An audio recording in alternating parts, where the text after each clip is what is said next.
Last week, our local FBI performed a successful operation with 25 skilled agents in apprehending 2 illegal arms dealers. These illegal dealers were selling firearms to our local violent gangs. In FBI.gov, last year, 2019, we had over 1.2 million violent crimes. 68% were aggravated assaults, 22% robberies. The rest were rapes and murder. There were over 1,800 human trafficking offenses, with 708 sex trafficking criminals in our communities. At a time in our nation's history where we are at political stress, unemployment, rioting, and a debilitating global pandemic, we need our police and FBI more than ever. We must provide increased funding to support and train our law enforcement on tactics of de-escalation, transactional model communication, cultural sensitivity, and emotional intelligence.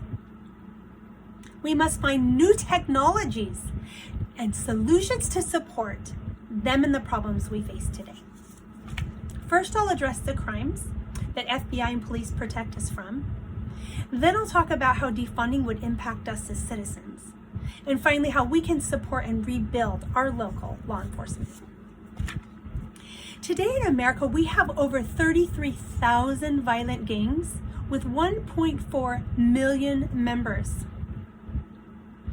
FBI agents investigate local homegrown terrorists, violent extremists, sex and human trafficking, crimes against children, and so much more.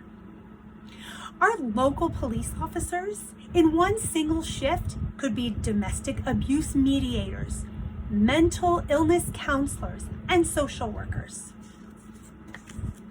FBI agents volunteer for high-risk situations, SWAT team operations with no additional pay.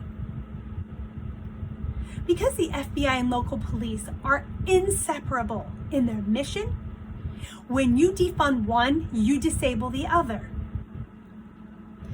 Next, as citizens, if we defund our police, we will lose our immediate 911 responses. This would prevent threats to our public safety. Those who would be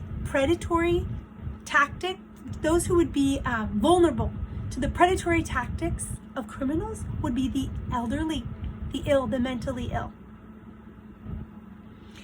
On Vox.com in June 2020, after the death of George Floyd, emotions were high, and even then, 50% of the Black respondents said, "We need more cops on the street."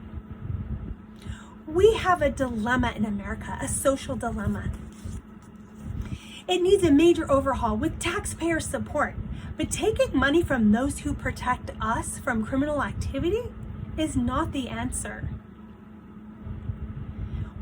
In my experience with mental health crisis, the police acted as de-escalators of potentially dangerous situations that we had no ability to safely handle. Once police de-escalate these situations, then they can connect citizens to the resources within the community. Social workers will not put themselves in a mental health crisis where they could be at risk of harm.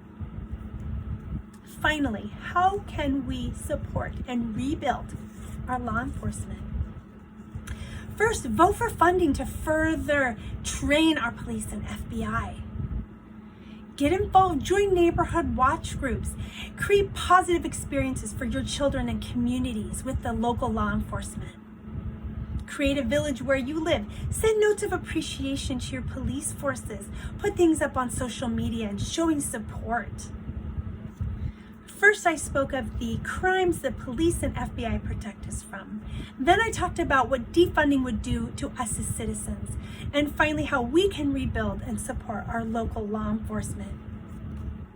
It is essential we increase funding to adequately train our police and FBI for the challenges they face today. Let us support those who have sworn their lives with integrity and honesty just to protect us, even at times the cost of their own lives. Let us continue to increase our influence and support of them, our local law enforcement, and the safety of our communities.